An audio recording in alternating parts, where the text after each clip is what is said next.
नमस्कार। एक और टिप्पणी के साथ मैं अतुल चौरसिया। धृतराष्ट्र दरबार में बैठे थे, लेकिन अंदर ही अंदर उन्हें कोई चिंता खाए जा रही थी। जाहिरन उन्हें डंकापति के साथ योगीराज की मुठभेड़ वाली खबर से बहुत बेचैनी हो रही थी। संजय और दूसरे दरबारी भी उनकी मनःस्थिति को समझ रहे थे।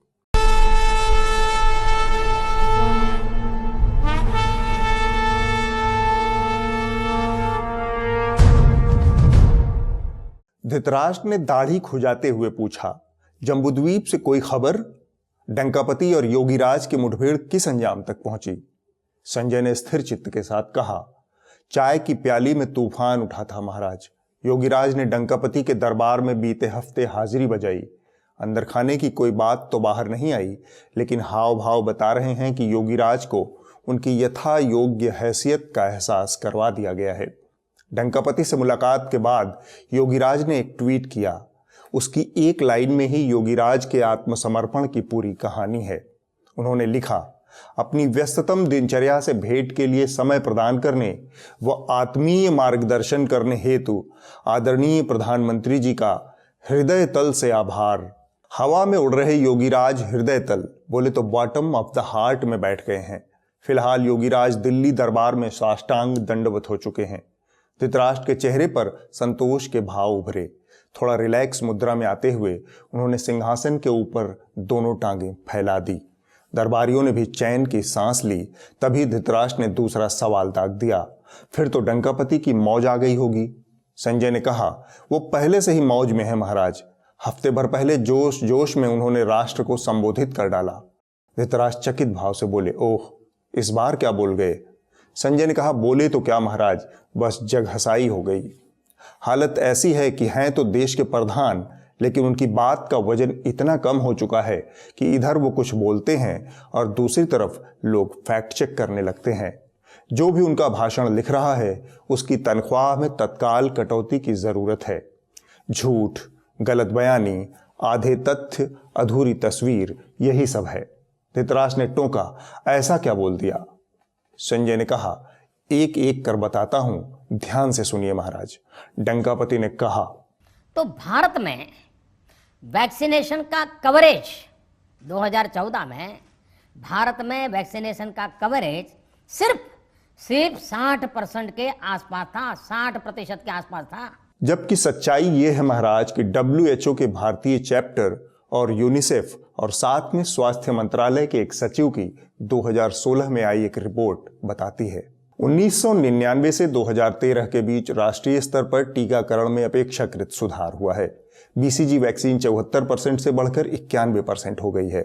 DTP1 और DTP3 59% से बढ़कर 83% हो गई है।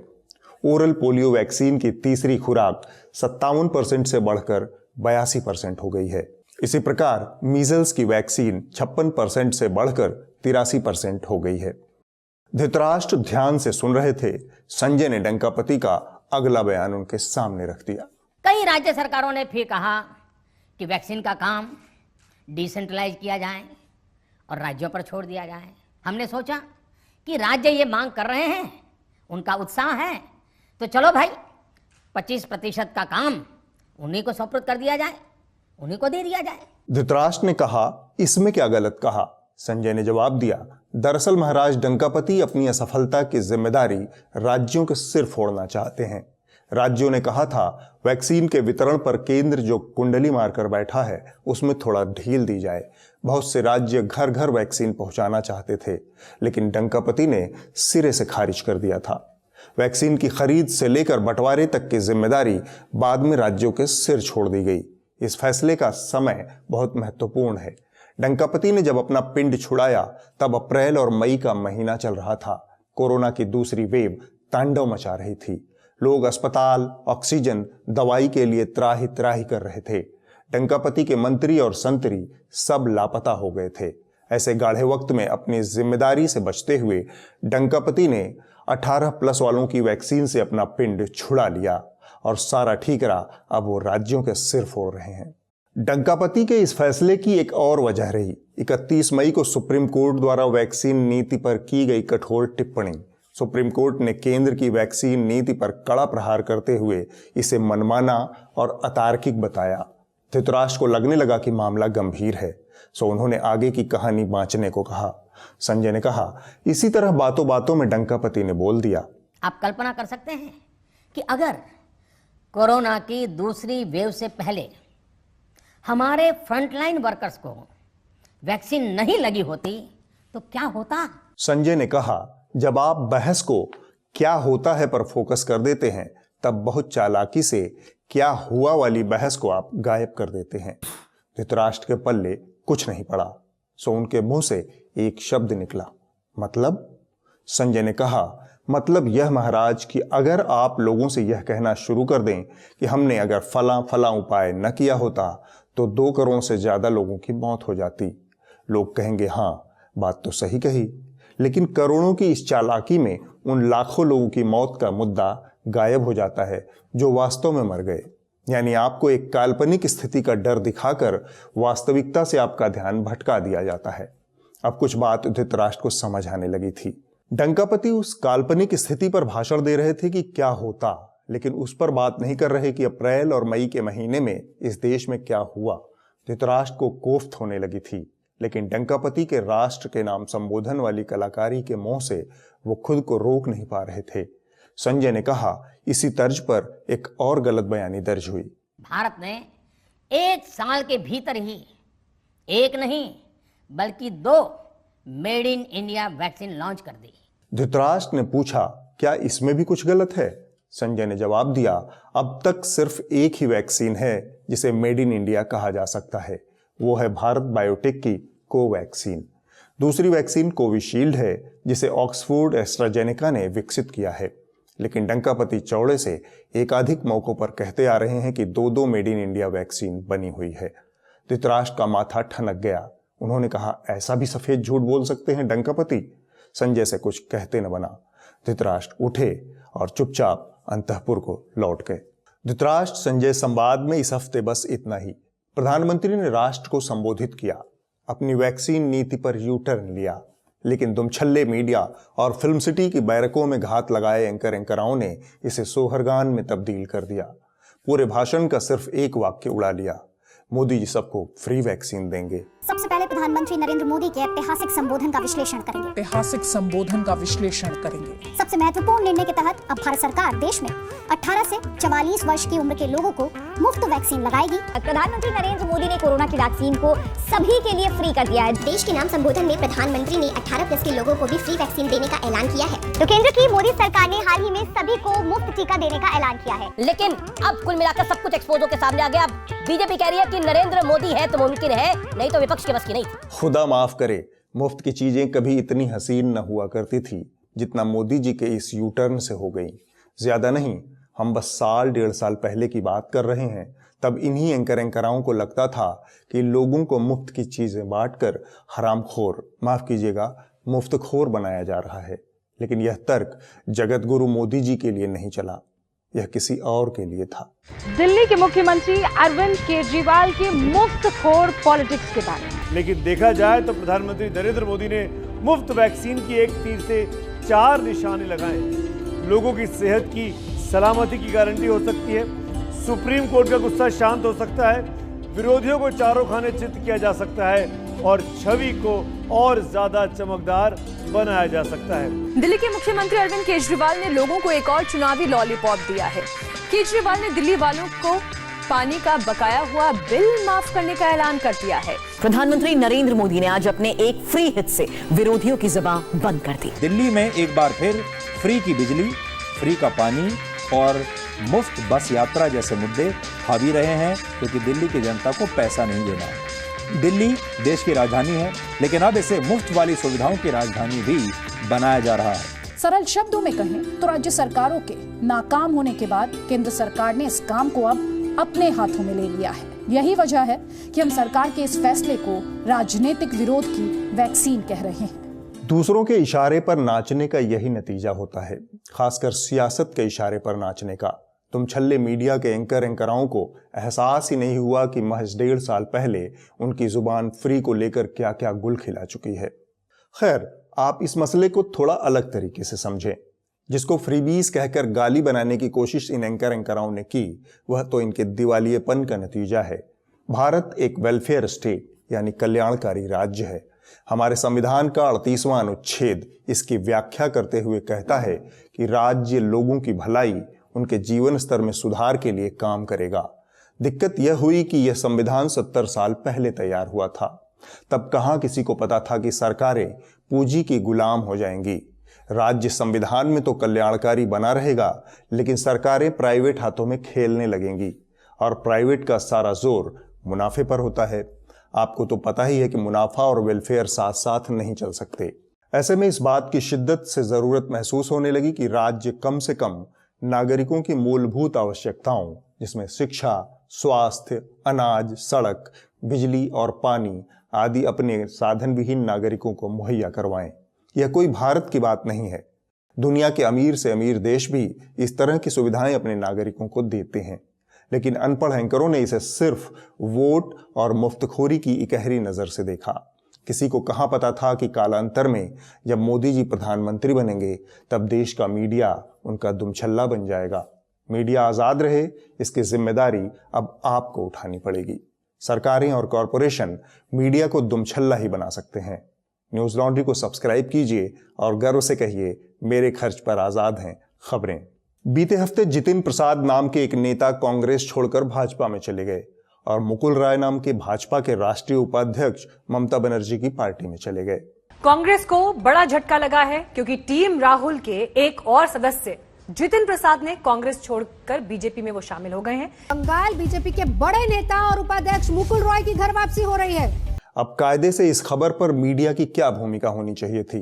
पहली चिंता तो यही होती कि आज हमारे देश में कोई वैचारिक सैद्धांतिक नेता बचा ही नहीं। अवसर देखकर दल बदल की बीमारी को अब मीडिया बीमारी भी नहीं समझ रहा। क्या हम ऐसे समय में आ गए हैं जहां पार्टी कोई भी सत्ता में आए, सत्ता के राजनीतिक चेहरे वही रहते हैं? लेकिन न तो ये सवाल हमें सुनाई दिए और न ही इस पर कोई बहस हुई। चैनलों ने जो बहस चलाई उसके बस दो पहलू थे। पहला ये, इधर चला कोई उधर चला, कांग्रेस की हालत यही है, भागम भाग है। यानी अभी तो कांग्रेस बिन जितिन है, लेकिन क्या अब अगले नामों की कतार लगने वाली है? तो देखा आपने, बीजेपी चुनावी तैयारियों में उत्तर प्रदेश के लिए लग गई है। जितिन प्रसाद को शामिल कर लिया गया है और योगी को दिल्ली बुलाया गया है, लेकिन दूसरी तरफ कांग्रेस में दो हाथ अपनों के साथ पूरा है। और इसके प्रयास कांग्रेस पार्टी में ऑल इज नॉट वेल। चलिए आप ये तो कबूल कर रहे हैं ना कि कांग्रेस पार्टी में all is not well. Jitin Prasad को कद दे या कद्दू दे बीजेपी, आपके कद्दू पर तो छुरी चला दी ना। मैं ये कह रही हूँ, आपकी पार्टी को क्यों छोड़ के गए? आप लोग ऐसा क्या कर रहे हैं कि जितिन प्रसाद भी आपको छोड़ के जा रहे हैं? बताइए ना। प्रदेश अध्यक्ष कहाँ है कांग्रेस का, जो उत्तर प्रदेश का है? दूसरा पहलू ये रहा कि जितिन प्रसाद के मुकाबले कई गुना ज्यादा बड़े पद वाले नेता मुकुल रॉय के भाजपा छोड़ने की खबर को चैनलों ने कोई तवज्जो ही नहीं दी। यह है मीडिया का दो मुहापन। मुकुल रॉय के बीजेपी छोड़ने को सिर्फ छोड़ना न माना जाए। प्रधानमंत्री नरेंद्र मोदी ने 4 दिन पहले स्वयं फोन करके मुकुल रॉय की मान मनव्वल की थी, फिर भी वो नहीं माने। यह तो बड़े दर्जे की फजीहत हो गई। ईडी, सीबीआई, नारकोटिक्स वाले भी अब किसी काम के नहीं। यह तो चिंता की बात हो गई। ट्विटर और भारत सरकार के बीच खींचतान चल रही है। लड़ाई का ताजा मोर्चा कुछ पत्रकारों, कार्टूनिस्ट और फैक्ट चेकर्स के दरवाजे पर खुला है। सरकार ने कार्टूनिस्ट मंजुल, पत्रकार रोहिणी सिंह, ऑल्ट न्यूज के मोहम्मद जुबैर सहित कई लोगों के ट्वीट को राष्ट्रहित के लिए खतरा बताते हुए ट्विटर को निर्देश दिया कि इनके पर कतर दिए जाएं। मजे की बात यह कि ट्विटर ने सरकार के इस निर्देश पर संबंधित व्यक्तियों को मेल करके इत्तला कर दिया कि सरकार को उनसे दिक्कत है, वो अपने लिए कानूनी रास्ता खोज लें। कार्टूनिस्ट मंजुल का मामला थोड़ा और दिलचस्प है। ट्विटर का यह मेल मिलने के 2 दिन बाद ही उनकी नियोक्ता कंपनी नेटवर्क 18 ने उनका कॉन्ट्रैक्ट रद्द कर दिया। अब तय कर लीजिए कि नेटवर्क 18 का सुपर एडिटर पीएमओ में बैठता है। ट्विटर के मुताबिक भारत सरकार मानती है कि कुछ लोगों का कंटेंट भारत के कानूनों का उल्लंघन करता है, लेकिन मुद्दा यह है कि अगर कोई चीज भारत के कानूनों का उल्लंघन है तो इस पर कार्रवाई भारत सरकार को करनी चाहिए। वह ट्विटर से कार्रवाई करने के लिए क्यों कह रही है? कानून के उल्लंघन के मामलों में सरकार स्वयं कार्रवाई न करके किसी विदेशी कंपनी को कार्रवाई करने के लिए कहे, यह 2 लिहाज से चिंताजनक है। अव्वल तो वह अपने नागरिकों के अधिकारों का हनन कर रही है, दूसरी बात वह अपने अधिकार क्षेत्र में एक विदेशी कंपनी को दखल देने का मौका दे रही है। खैर, जल्दी से आप भारत सरकार और ट्विटर की नाराजगी का एक टाइमलाइन जान लीजिए। आपको यह जानकर अच्छा लगेगा कि इस पूरी लड़ाई के केंद्रीय खलपात्र संबित पात्रा हैं। 1 फरवरी 2021 को भारत सरकार के निर्देश पर ट्विटर ने लगभग 250 लोगों का ट्विटर हैंडल सस्पेंड कर दिया। यह किसान आंदोलन का दौर था। इसमें कारवां पत्रिका समेत कई पत्रकारों के ट्विटर हैंडल शामिल थे। सरकार का दावा था कि ये तमाम हैंडल गलत सूचनाएं फैला रहे हैं। 3 फरवरी को विवाद बढ़ने पर ट्विटर ने इसमें से तमाम हैंडल को फिर से चालू कर दिया। इससे सरकार नाराज हो गई। 25 फरवरी को भारत सरकार ने सोशल और डिजिटल मीडिया को नियंत्रित करने की नीयत से कुछ नए आईटी रूल्स की घोषणा की। इसके तहत ट्विटर, फेसबुक और यूट्यूब जैसी बड़ी टेक कंपनियों को शिकायत निवारण तंत्र बनाने और किसी भी सरकारी एजेंसी को जांच में सहयोग करने की व्यवस्था दी गई। 25 अप्रैल को ट्विटर ने एक बार फिर से प्रधानमंत्री मोदी की कोविड से निपटने में की गई लापरवाही और असफलता की आलोचना करने वाले लगभग 50 ट्वीट को सरकार के कहने पर डिलीट कर दिया। 18 मई को कथित तौर पर कांग्रेस के फर्जी लेटरहेड पर बनाए गए एक टूल किट को संबित पात्रा और कई अन्य भाजपा नेताओं ने ट्वीट किया। इसे संदिग्ध मानते हुए ट्विटर ने पात्रा और कुछ अन्य भाजपा नेताओं के ट्वीट को मैनिपुलेटेड मीडिया की कैटेगरी में डाल दिया। ट्विटर के इस कदम से भाजपा नेता, पार्टी और सरकार आग बबूला हो गई। 24 मई को दिल्ली पुलिस स्पेशल सेल की एक टीम नोटिस थमाने के लिए ट्विटर के दफ्तर जा पहुंची और 27 मई को ट्विटर के एक प्रवक्ता ने भारत सरकार के रवैये पर अपनी प्रतिक्रिया देते हुए कहा, फिलहाल हम ताज़ा घटनाक्रम के चलते भारत में अपने कर्मचारियों की भलाई और अभिव्यक्ति की आज़ादी पर मंडरा रहे खतरे को लेकर फिक्रमंद हैं। 5 जून को भारत सरकार के मिनिस्ट्री ऑफ इलेक्ट्रॉनिक्स और इंफॉर्मेशन टेक्नोलॉजी ने ट्विटर को अंतिम चेतावनी जारी की। कहा गया कि जल्द से जल्द जरूरी प्रक्रियाओं को ट्विटर पूरा करे, अन्यथा नतीजा भुगतने के लिए तैयार रहे। इसी दिन ट्विटर ने उपराष्ट्रपति वेंकैया नायडू और संघ प्रमुख मोहन भागवत समेत कुछ बड़े संघ नेताओं का ब्लू टिक हटा दिया। यह तूफान तबाही लाता, उससे पहले ही ट्विटर ने इन नेताओं का ब्लू टिक बहाल कर दिया। फिलहाल इस टकराव के अगले चरण का सबको इंतजार है।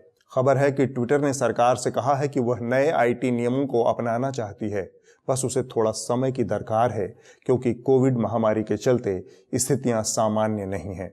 हिंदी का एक अखबार है दैनिक जागरण। अक्सर इसकी शान में कसीदे काढ़ते आपने मुझे सुना होगा। दैनिक जागरण भारतीय पत्रकारिता का कैंसर बन चुका है। यह बीमारी इसे सांप्रदायिक मानसिकता से मिली है। जागरण के आजमगढ़ संस्करण में एक खबर छपी। इसका शीर्षक कहता है, अल्पसंख्यक समुदाय ने किया टीकाकरण का विरोध। खबर के पहले पैराग्राफ में कहा जा रहा है, पल्स पोलियो की तरह अब कोरोना से बचाव के लिए लगने वाले टीके का विरोध शुरू हो गया है। इसके आगे खबर में लिखा गया है, खासकर अल्पसंख्यक समाज के लोगों ने यह कहकर फूलपुर के चमावा गांव में विरोध कर दिया कि खाड़ी के देशों में कोवैक्सीन की मान्यता नहीं है, इसलिए इसे लगाना बेमतलब है। इस इलाके को थोड़ा और जान लीजिए। मशहूर शायर कैफी आजमी और शबाना आजमी का पैतृक गांव मिजवा इसके पड़ोस में है। दरअसल यही असली खबर थी। आजमगढ़ के इस इलाके में बड़ी संख्या में लोग खाड़ी के देशों में रहते हैं, हिंदू मुसलमान दोनों। हाल के दिनों में विदेश जाने वालों के लिए एक बड़ी वाजिब चिंता सामने आई है। कोवैक्सीन को WHO की मान्यता नहीं होने के कारण तमाम देश कोवैक्सीन लगे लोगों को अपने देश का वीजा नहीं दे रहे।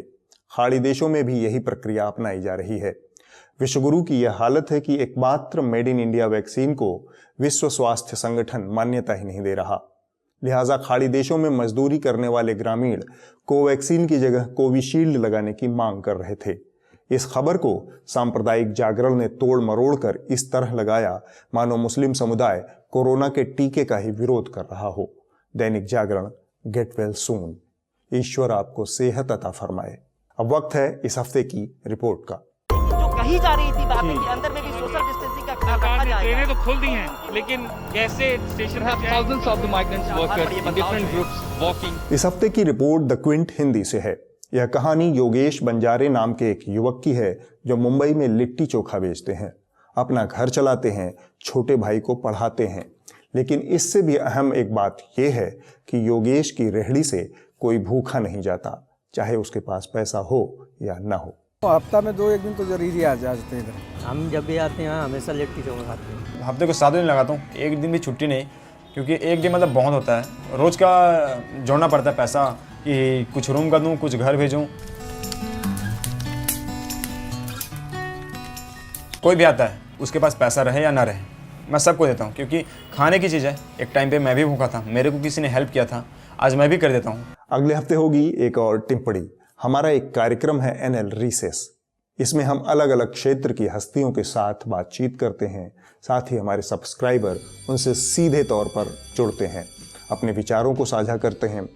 गुलजार, राम गुहा, कोंकणा सेन शर्मा जैसी शख्सियतें इसमें शामिल हो चुकी हैं। आने वाले हफ्तों में कबीर बेदी, वरुण ग्रोवर भी इसमें शामिल होंगे। NL रिसेस का हिस्सा बनने के लिए न्यूज़ लॉन्ड्री को सब्सक्राइब करना ज़रूरी है, तो जल्द से जल्द आप यह काम निपटा लीजिए और अपना ख्याल रखिए। नमस्कार।